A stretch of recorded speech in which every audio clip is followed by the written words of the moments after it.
His gaze sharpened, but there was a glint of approval there. Good. Never settle for the first answer. Medicine's a puzzle, not a guessing game.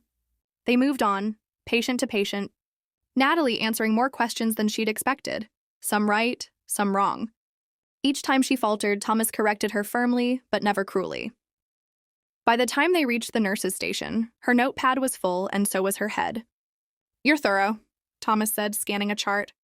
"But thoroughness is worthless if you let nerves dictate your tone. Speak with confidence, even when you're uncertain. Patients don't trust hesitation." Natalie bristled slightly. "I'm aware." One corner of his mouth twitched, almost a smile. "Then practice it." He signed off on a file and slid it to a nurse. Also a reminder, relationships between supervisors and students are strictly prohibited. No exceptions. "I don't want anyone's career jeopardized over something avoidable." She blinked, caught off guard.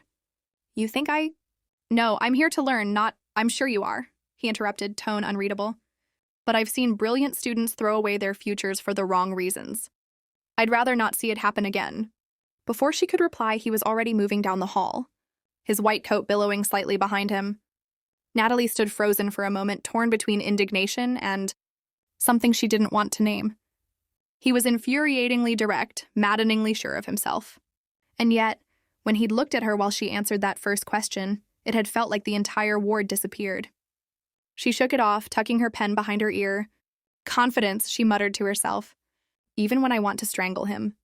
By the time the clock in the ER ticked past midnight, Natalie's legs felt like lead. She'd been on her feet for 14 hours, skipping both lunch and dinner, sustained only by bad coffee and adrenaline. The rain outside had started hours ago, drumming steadily against the tall glass windows, turning the city lights into a blur. The emergency room had finally settled into a rare quiet. No ambulances screaming up to the bay, no nurses rushing past with crash carts. Natalie was finishing her last chart when the door to the staff lounge swung open.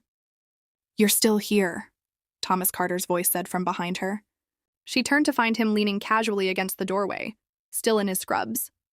Though his once perfect hair had loosened a little, a few strands falling over his forehead. There was a takeaway coffee cup in his hand, steam curling into the air. "I could say the same to you," she replied, scribbling the last note in the patient file. "I'm on call," he said. Then after a pause, "You're not." She shrugged, trying to seem unfazed. "Someone had to finish these charts. And the resident on shift left me with a pile of them." Thomas crossed the room, placing the coffee cup in front of her. "Drink, it's terrible, but it's hot." She hesitated, then took a cautious sip. "You're right. It's awful." His mouth twitched, half amusement, half fatigue. "You handled that trauma case earlier better than I expected." Natalie raised a brow. "Better than you expected? What exactly were you expecting, doctor?" He didn't answer right away. Instead, he leaned his hands on the table, his gaze steady. "You have good instincts with patients. You talk to them like they're people, not just cases." "It's rare." The compliment caught her off guard. She fiddled with the coffee lid. "I grew up translating medical jargon for my grandmother. Doctors would talk over her head, and I hated watching her nod like she understood. I guess I promised myself I'd never make a patient feel that way." Something shifted in his expression. Something softer, less guarded. "That's a good promise." The silence between them stretched, filled only by the rain's steady tapping against the window. For a brief, dangerous moment, the professional lines he'd drawn so firmly last week seemed to blur. Natalie glanced toward the doorway, almost hoping someone would interrupt. Because his eyes were lingering a little too long, and she didn't trust the way her pulse was speeding up. But no one came. Instead, Thomas straightened, taking a step back as if reminding himself where they were. "You should go home, Reyes. Get some rest. The hospital will still be here in the morning." She smirked faintly.